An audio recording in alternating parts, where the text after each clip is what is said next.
नमस्कार, आप देख रहे हैं न्यूज़ 24। आपके साथ मैं हूं रवि ठाकुर।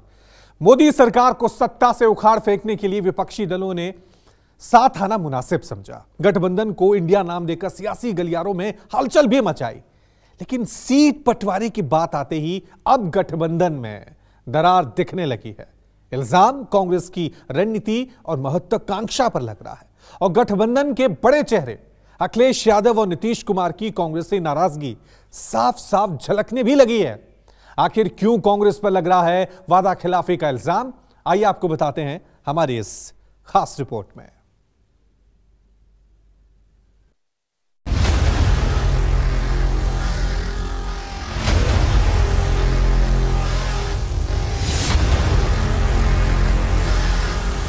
ये प्रदेश में गठबंधन नहीं करना चाहते हैं। जब 24 की बात आएगी तो अलग तरीके से सोचा जाएगा। पहले कांग्रेस ईडी लगाती थी, अब बीजेपी ईडी लगाती है। पहले कांग्रेस नहीं बची, अब बीजेपी नहीं बचेगी।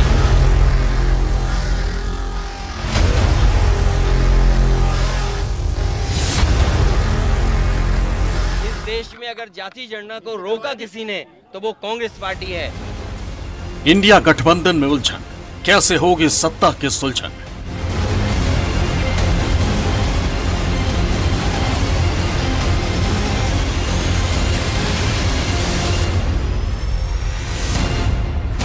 सीट बंटवारे पर बिगड़ता साथ, एनडीए के खिलाफ बनेगी बात।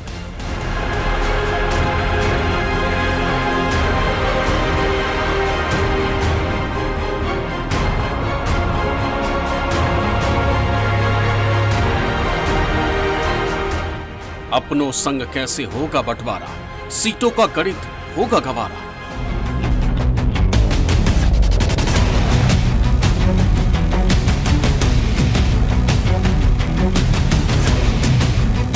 दो 2024 में मोदी सरकार को सत्ता से बाहर करने के लिए विपक्षी दलों ने खुद को जोड़ने की कोशिश की है, लेकिन 2023 के विधानसभा चुनावों में इंडिया गठबंधन में गांठ नजर आने लगी। मध्य प्रदेश चुनाव में सीट शेयरिंग मुद्दे पर बात बिगड़ी तो कांग्रेस और समाजवादी पार्टी में दरार दिखने लगी। तो वहीं बिहार से इंडिया अलायंस के सूत्रधार नीतीश भी कांग्रेस से खफा नजर आ रहे हैं। विधानसभा चुनावों में मशगूल कांग्रेस के रवैये से नीतीश कुमार खफा दिखे तो कांग्रेस से लेकर इंडिया गठबंधन तक में हलचल तेज हो गई। नीतीश ने सार्वजनिक मंच से कांग्रेस को कोसा तो विपक्षी खेमा भी सख्ते में आ गया। नीतीश का गुस्सा भांपकर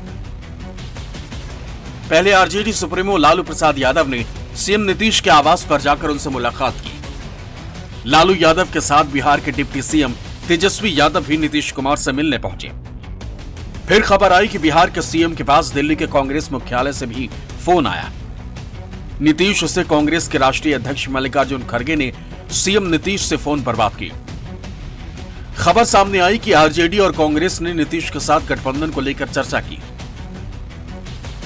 आपको बता दें कि कांग्रेस अध्यक्ष खड़गे का फोन नीतीश को उनके उस बयान के बाद आया जिसमें उन्होंने कहा था कि कांग्रेस 5 राज्यों के विधानसभा चुनाव में व्यस्त है, उसके पास इंडिया गठबंधन के लिए फुर्सत नहीं। अभी तो काम ज्यादा नहीं हो रहा, अभी 5 जगह विधानसभा का चुनाव है, तो ये कांग्रेस पार्टी तो उसी में ज्यादा इंटरेस्टेड है।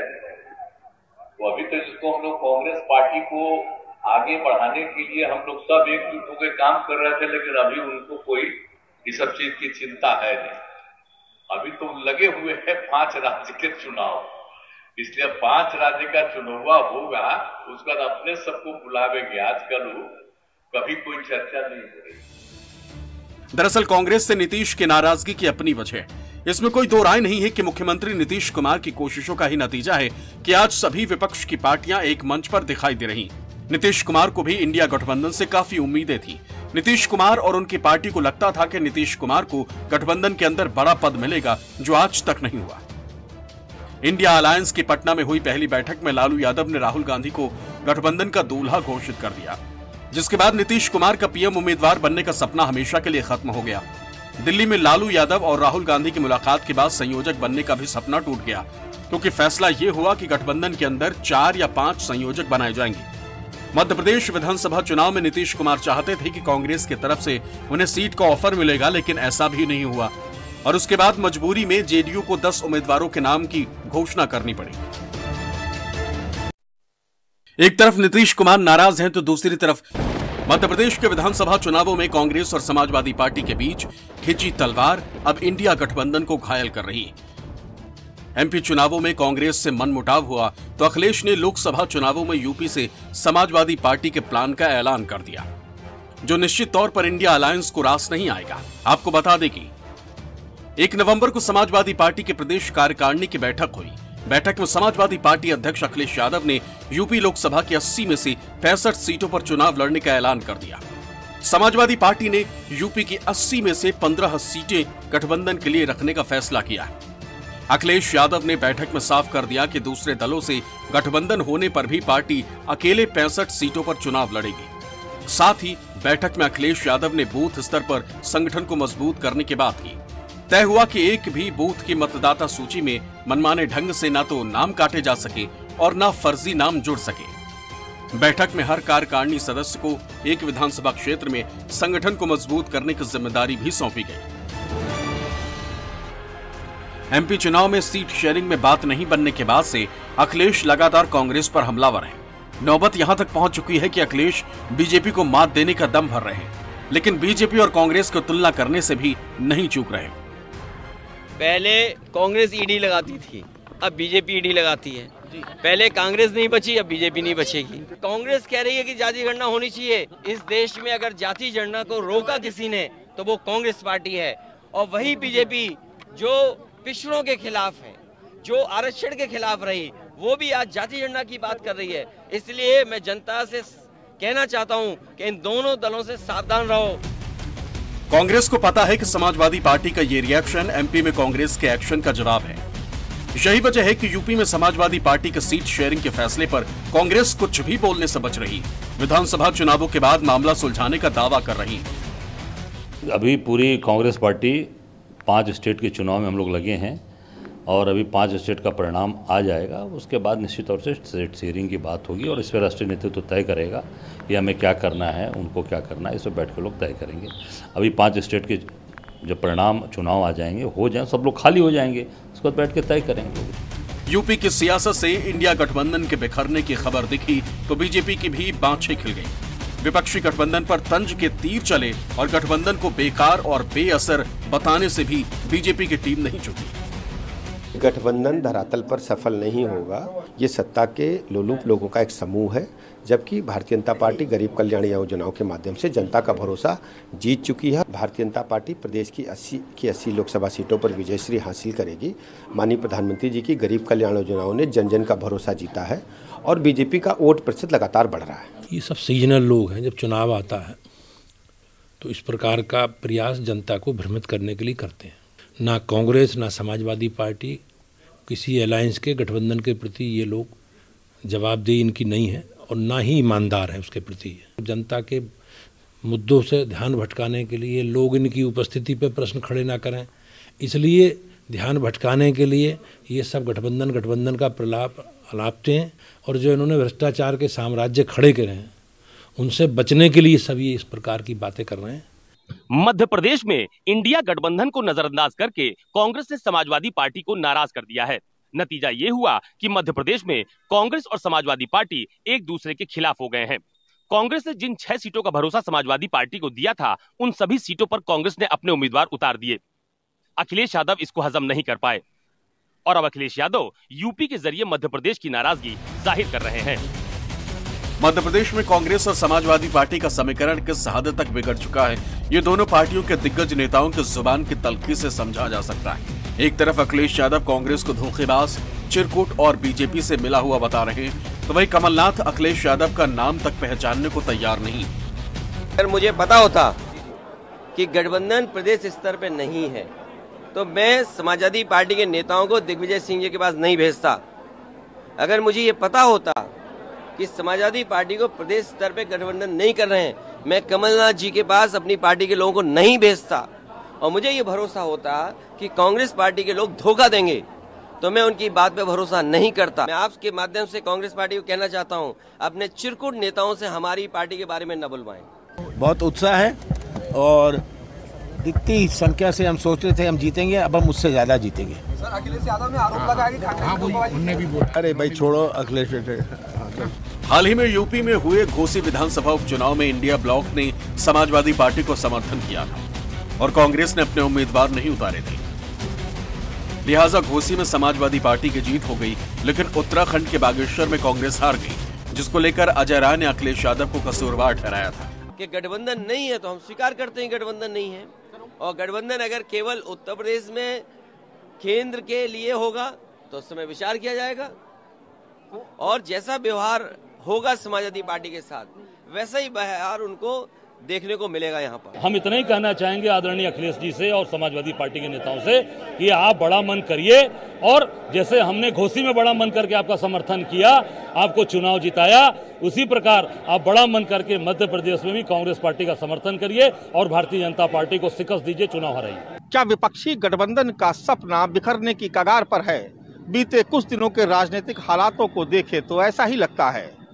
एक तरफ नीतीश कुमार और अखिलेश यादव की कांग्रेस को लेकर नाराजगी इंडिया गठबंधन में हलचल पैदा कर रही है, तो दूसरी तरफ आम आदमी पार्टी और कांग्रेस के बीच का विवाद भी अपने चरम पर है। पश्चिम बंगाल में ममता बनर्जी और अधीर रंजन चौधरी के बीच की कलह भी पश्चिम बंगाल की जमीन से इंडिया गठबंधन को लेकर अच्छी खबर नहीं ला रही है। ऐसे में 2024 के लोकसभा चुनाव में मोदी के खिलाफ विपक्ष किस हद तक लामबंद हो पाएगा, इस पर सस्पेंस बढ़ता जा रहा है। इसमें कोई दो राय नहीं कि विपक्ष मोदी की नीतियों और फैसलों से परेशान है। मोदी सरकार को हटाने के लिए हर दल पूरी शिद्दत से कोशिश में जुटा है, लेकिन इस बात से भी कोई इनकार नहीं कर सकता कि खुद को सर्वे सर्वा समझने वाली हर पार्टी किसी भी तरह से झुकने या कुछ भी छोड़ने को तैयार नहीं, और हर पार्टी की अपनी महत्वाकांक्षा भी इस गठबंधन पर भारी पड़ सकता है। ताजा हालातों को देखें तो इंडिया गठबंधन के बिखरने को लेकर जो आशंकाएं जताई जा रही, उसके पीछे विपक्षी एकता का इतिहास भी एक बहुत बड़ा कारण है। 2019 के आम चुनावों के पहले ऐसी कोशिशें हुई थी, पर यह संभव नहीं हो सका था। वही गठबंधन बनते वक्त कांग्रेस ने कुर्बानी के जो संकेत दिए थे, अब वो कहीं नजर नहीं आ रहा। दूसरी तरफ आम आदमी पार्टी और कांग्रेस के बीच खटास दिल्ली और पंजाब में मुश्किल खड़ी कर रही। साथ ही ममता बनर्जी से भी कांग्रेस की पटरी सही नहीं बैठती है। ममता बनर्जी की नाराजगी के बावजूद जाति जनगणना को मुद्दा बनाने और मुंबई में अपनी सहयोगियों से बिना बात किए राहुल गांधी का इंडिया के मंच से अडानी का विरोध करने जैसे मुद्दों पर ममता पहले ही अपना विरोध दर्ज करा चुकी। साथ ही बिहार में कांग्रेस और आरजेडी के करीबी ने नीतीश की पार्टी जेडीयू के अंदर जमीन खोने का डर पैदा कर दिया। कुछ दिनों पहले कुपवाड़ा में अपनी पार्टी नेशनल कॉन्फ्रेंस के एक कार्यक्रम के बाद मीडिया से रूबरू हुए उमर अब्दुल्ला ने कांग्रेस और समाजवादी पार्टी के बीच की तनातनी पर भी चिंता जताई। ये भी कह डाला कि इंडिया गठबंधन के हालात ठीक नहीं है। विपक्षी गठबंधन उमर अब्दुल्ला की चिंता को खारिज नहीं कर सका और बीजेपी को विपक्षी खेमे पर तंज कसने का मौका मिल गया। देखा जाए तो अफसोस की बात यह है कि आज इंडिया अलायंस की थोड़ी हालत पतली है। थोड़े अंदरूनी झगड़े जो हैं वो देखने को मिल रहे हैं, जो शायद नहीं होने चाहिए, खासकर इन 4-5 रियासतों में जहां इलेक्शन हो रहे हैं। पिछले दिनों जिस तरह समाजवादी पार्टी और कांग्रेस के दरमियान एक लड़ाई सामने आई और दोनों कहने लगे कि हम यूपी में तमाम सीटों पर लड़ेंगे, ये इंडिया अलायंस के लिए अच्छी बात नहीं है। इंडिया गठबंधन के लिए सीट शेयरिंग एक मुश्किल काम है, क्योंकि कई राज्यों में इंडिया के ही घटक दल आपस में एक दूसरे के खिलाफ लड़ रहे हैं। 6 राज्य तो ऐसे हैं जहां लड़ाई के केंद्र में खुद कांग्रेस पार्टी ही है, और ऐसी जगहों पर एनडीए के खिलाफ इंडिया गठबंधन के एक चेहरे को चुनना सबसे बड़ी चुनौती है। आंकड़ों के मुताबिक बिहार, झारखंड, केरल, महाराष्ट्र और तमिलनाडु में कांग्रेस गठबंधन में है। बिहार, झारखंड, केरल, महाराष्ट्र और तमिलनाडु 5 राज्यों में 161 सीट है। बिहार में जेडीयू और महाराष्ट्र में शिवसेना चुनाव के बाद गठबंधन में शामिल हुई। ताजा समीकरणों के मुताबिक केरल में कांग्रेस यूडीएफ गठबंधन में और इसी गठबंधन में चुनाव लड़ेगी। इसके साथ मध्य प्रदेश, छत्तीसगढ़, राजस्थान, तेलंगाना, उड़ीसा, आंध्र प्रदेश, गुजरात, हरियाणा, कर्नाटक, असम और पूर्वोत्तर के राज्यों की 235 सीट पर कांग्रेस का पलड़ा भारी है। आंध्र प्रदेश, तेलंगाना और उड़ीसा सहित दक्षिणी राज्यों में इंडिया में शामिल दूसरी पार्टियों का कोई खास जनाधार नहीं है, और दक्षिण भारत के ज्यादातर राज्यों की सीटों पर कांग्रेस का ही दावा मजबूत नजर आ रहा है। कांग्रेस के टॉप लीडर्स का मानना है कि सब के बावजूद सीट बंटवारे में कोई खास मुश्किल नहीं होगी। गठबंधन की एकता की गठरी की मजबूती पर पीएम मोदी और उनके कारकुन पहले से ही सवाल दागते रहे और अब इंडिया गठबंधन में शुरू हुई सिर्फ टव्वल ने सरकार को विपक्ष पर हमले का मौका दे दिया। साथ ही सीटों को लेकर शुरू हुई खींचतान ने विपक्ष के एजेंडे पर भी प्रश्न चिन्ह लगा दिया। पटना से सौरभ कुमार के साथ ब्यूरो रिपोर्ट, न्यूज़ 24।